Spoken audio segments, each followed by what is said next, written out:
Mga loves ko, pang-apat na part-time natin to. Actually, taga-bantay ako ng bata. Meron silang taga-linis pero hindi masyadong naglilinis yung taga-cleaning. Ewan ko, hindi ko maintindihan. So, ang ginawa ko habang yung mga bata na sa school at nag-ask ako sa boss ko kung ako na po ang maglilinis ng bathroom para ipakita ko sa inyo kung paano ako maglinis ng shower.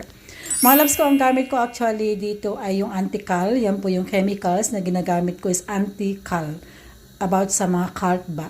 So ngayon ay dun sa pinaka-corner niya mga loves ko is super itim na. Ewan ko ba dahil siguro hindi nilinisan yung kanilang cleaner. So ang ginawa ko, nag-focus ako dyan mga kapsat ko and super duper dumi.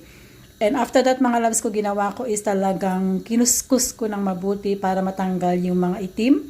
Lalo na po yung mga corner. And ito po yung ginagamit ko sa iba kong linilisan. So, buti meron silang ganito. So, una ko is ginaganito ko siya para matanggal yung tubig. And after that, mga loves ko, is dinadry ko siya ng dry na cloth. So, ito na po mga loves ko. And then, sabi ng boss ko nung dumating siya, it's super, hindi naman super linis, pero malinis daw. Yun lang. And salamat. Bye!